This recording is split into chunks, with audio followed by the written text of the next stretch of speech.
A Michigan State police trooper has been injured in an on-duty crash, and the common question of, can I take painkillers before or after a COVID-19 vaccine, will be answered. Later, I will have your weather for the weekend, and Devontae will have your sports update. Hi, I'm Marin Parks. And I'm Caden Minus, and this is Public Eye News.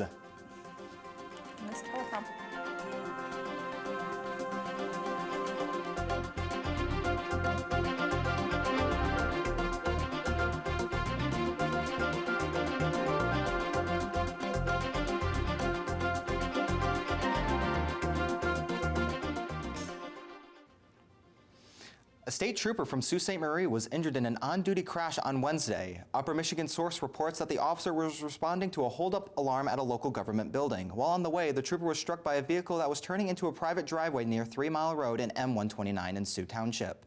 The trooper was taken to War Memorial Hospital for non-life-threatening injuries, and the people in the other vehicle refused medical attention, and the crash is still under investigation. Governor Gretchen Whitmer vetoed another bill on Wednesday that would have required legislative approval to extend Michigan's COVID-19 restrictions. Cases have continued to rise, and the state has reported 4,400 new cases, the most within a 24-hour period since December. The legislation would have ended state health department orders after 28 days unless they were extended by the GOP-led legislature.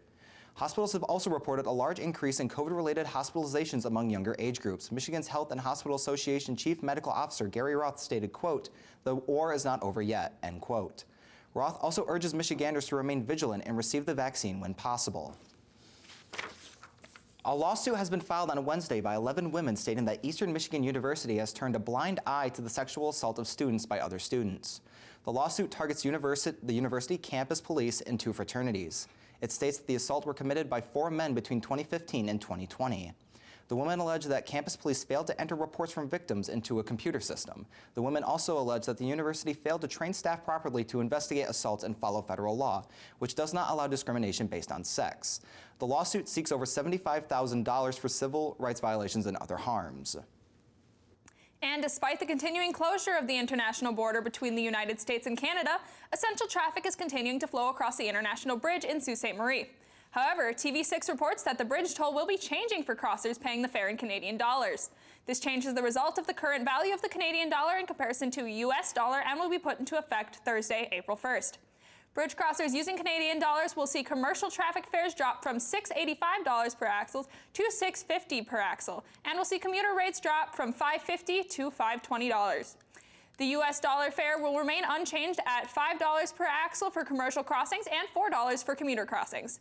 For more information and updates on tolls and closures on the International Bridge, visit www.michigan.gov/IBA or www.siouxbridge.com, or follow the International Bridge Authority on Twitter @SiouxBridge. Earlier today, the Wisconsin Department of Natural Resources, or WDNR, announced that the state will be providing free bottled water to residents of French Island in La Crosse County after concerns about groundwater pollution arose and the city of La Crosse itself failed to take action. The pollution is suspected to come from PFAS forever chemicals, which have been shown to cause cancer and many other illnesses upon consumption.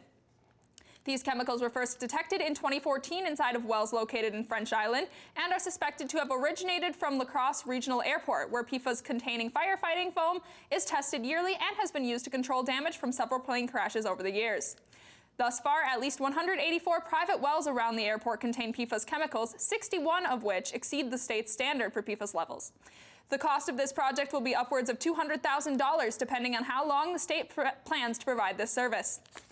And finally, the Supreme Court ruled earlier today that people who were killed or seriously injured in accidents involving Ford vehicles can sue Ford Motor Company in state's courts. Ford argued that because their cars were originally sold outside of Montana and Minnesota and were only sold in those states used, that the company was far too removed from their product to face civil lawsuits in those states, an argument that was unanimously rejected by the justices. This ruling was made in relation to 2 major car crashes that occurred in 2015. The first crash occurred in Montana when the driver of a 1996 Ford Explorer was killed when her tire tread separated from the rear tire. And the second happened in Minnesota when a 1994 Crown Victoria's airbag failed to deploy upon the car rear-ending a snowplow, causing serious brain damage to the car's passenger. This ruling could make state court lawsuits against other motor and nationwide companies significantly more common. And stay right here, because after this break, we will be back with your national and international news. on Masterpiece. Margaret Schlegel monopolising my father. She always meant to get her hands on Howard's End. You too feel lonely. Horribly. I've had you here on false pretenses. I am asking you to be my wife. I won't ask for charity. This isn't charity. Dear Miss Schlegel, my circumstances have taken a turn.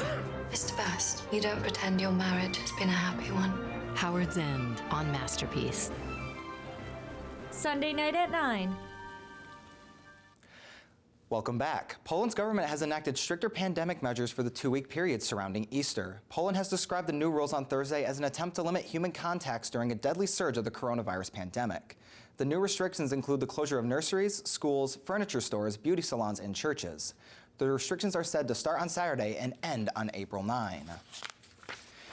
And now, a question many Americans have been asking is, can I take painkillers before or after the COVID-19 vaccine? The CDC has updated its guidance to recommend against painkillers before taking the vaccine. The main concern is that painkillers may weaken the immune system response that a vaccine aims to spur. Doctors recommend that if any painkillers are needed after taking the vaccine, Tylenol is the best way to go. And the suspected gunman in the fatal shooting of 10 people that took place in Boulder Supermarket in Colorado appeared before court for the first time earlier today. The suspect did not enter a plea and is currently being held without bail. The next trial date, in compliance with requests from the suspect's attorney, will not be held for at least 2 months, giving investigators time to evaluate the mental health of the suspect and to evaluate collected evidence. And the flooding on Australia's east coast claimed the lives of its first 2 victims earlier this week. The first, a motorist who got stuck in floodwaters in Sydney, was recovered by emergency services yesterday, who found the body of the motorist still inside the intact car. The second victim was found by emergency services 420 miles north of the first, near Gold Coast City in Queensland. The record flooding is estimated by insurance companies to have caused $760 million in damages. And North Korea has test-fired 2 suspected ballistic missiles for the first time since President Biden took office. CBS's Tina Kraus is in London with what the launch means for the relations with the U.S. North Korea launched the suspected ballistic missiles overnight. They flew about 280 miles before landing in the Sea of Japan. A South Korean general tells CBS News it's a move meant to intimidate the new Biden administration. The test comes less than 48 hours after President Biden laughed off Pyongyang's launch of non-ballistic missiles last weekend. Analysts say Thursday's test is likely in anger because the North has a history of reacting to the slightest disparaging comment out of Washington.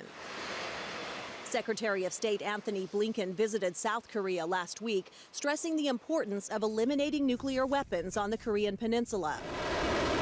North Korea's ballistic missiles are banned under UN security resolutions. Pyongyang last fired one 4 years ago ahead of a historic meeting between Kim Jong-un and President Trump. Japan's prime minister says the North's resumption of testing threatens peace and safety in the region.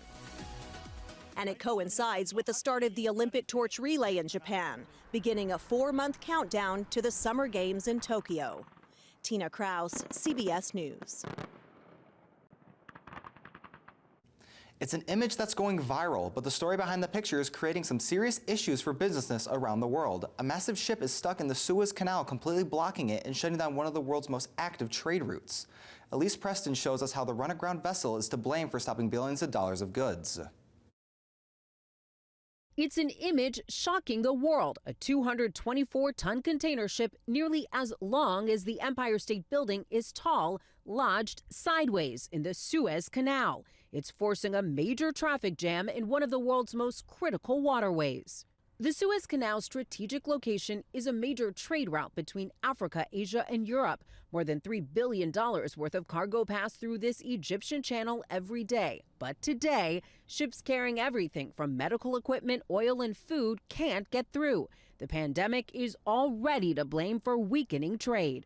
We're already seeing evidence that ships are starting to gather at the entrances to the canal, both ends, and so that process, that logjam, is starting to grow as every hour that passes. The chaos started Tuesday when the 1,300-foot Panama flag ship, the Ever Given, ran aground. We don't know yet exactly what's happened. There's reports of some failures in equipment, but that's denied by the company itself. There's other reports of a strong gust of wind. Now, crews on smaller tugboats are trying to free the vessel. She's longer than the canal is wide.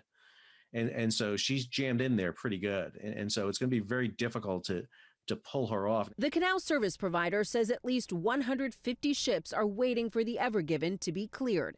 Elise Preston, CBS News. And don't touch that dial, because after this break, Marin will have your weather report and Devontae will have your sports update. Stay tuned. On American Experience, the shocking incident that made national headlines. He was a survivor of Southern racial violence and lived to tell the story. No one can say that what happened to Isaac Woodard was justified. And changed the course of American history. Who would have guessed that this would be the beginning of the end of Jim Crow in America? The Blinding of Isaac Woodard on American Experience. Tuesday night at 9 on WNMU TV. And welcome back to Public Eye News. Once again, I am Marin Parks, and behind me is the beautiful NMU campus, made arguably slightly less beautiful by the dreary conditions today. Speaking of, let's take a look at those conditions. Right now, it is cloudy with a temperature of 28 degrees and winds south at 10 miles per hour, and a barometric pressure of 30.6 inches and rising. And tonight we will see continuing cloudy skies with a low of 26 degrees and winds blowing north-northeast at 15 miles per hour. And finally tomorrow, the cloudy skies will continue with a high of 32 degrees and winds north at 13 miles per hour. Now let's take a look around the UP. Over in Sault Ste. Marie, it is 32 and cloudy. Down in Manistee, also 32 and cloudy. In Escanaba, 34 and cloudy. And all the way down to Menominee, 35 and cloudy. Taking a look at the UP, it is 32 degrees and cloudy in Iron Mountain, 28 and cloudy in Ironwood, all the way up in Houghton, 27 and cloudy, and back home in beautiful Marquette, 28 and cloudy. Let's take a look at your week ahead. We'll have a high of 45 degrees, a low of 30 degrees, and cloudy skies with some afternoon showers. Then on Sunday, we'll have a high of 33 degrees, a low of 24 degrees, and windy with snow showers throughout the day. And on Monday, we will have a high of 49 degrees, a low of 43 degrees, and partly cloudy skies with some scattered winds. And now over to Devontae with your sports update. Thanks, Marin. Taking a look at the weekend action for our NMU Wildcats. Up ahead, we have the women's volleyball team on the road tomorrow, the 26th, for a matchup with Davenport starting at 5 p.m. The women's lacrosse team is starting off their first GLIAC matchup of the year as they are home tomorrow for a game against Concordia St. Paul, with that game starting at 6 p.m. On Saturday the 27th, their volleyball team is back at it again against Davenport at 1 p.m. On Sunday the 28th, the lacrosse team has another game home against Concordia St. Paul starting at 12 p.m. Finally, the last event for this weekend, we have the men's soccer team on the road taking on Purdue Northwest at 1 p.m. Good luck, Wildcats. NHL referee Tim Peel was fired and will never again officiate an NHL game again. This comes after a Tuesday night's game between the Nashville Predators and the Detroit Red Wings when the Nashville broadcast picked up a hot mic of explosive audio of Peel saying he wanted to get a penalty against Nashville early. Peel was set to retire after the season as he has been an on-ice official since 1999 and he has refereed 1,334 games in his career. This isn't the first incident regarding Peel, as back in 2015, Peel was removed from officiating, after New Jersey Devils home game after being photographed at a bar drinking with a reporter. Peel's also been heavily criticized by fans on social media in the past for some questionable calls. NHL Senior Executive Vice President of Hockey Operations Colin Campbell said, quote, "Nothing is more important than ensuring the integrity of our game. And the National Hockey League will take any and all steps necessary to protect the integrity of our game," end quote. Wrapping up the sports section today, looking at some NBA scores. Last night, the Detroit Pistons dropped a close one on the road against Jeremiah Grant, 116-111. Jeremiah Grant led the Pistons in scoring as he had 29. The Los Angeles Clippers go on to win their third straight as they take down the Spurs, 134-101. Kawhi Leonard led his team with 25 points and 7 rebounds.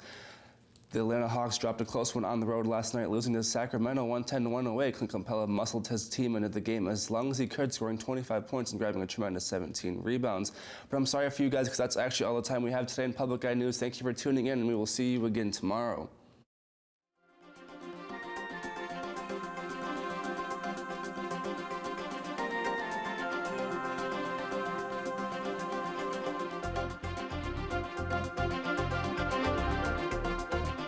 The preceding program was produced by WNMU TV, Northern Michigan University Public Television, in studios located in Elizabeth and Edgar Hardin Hall.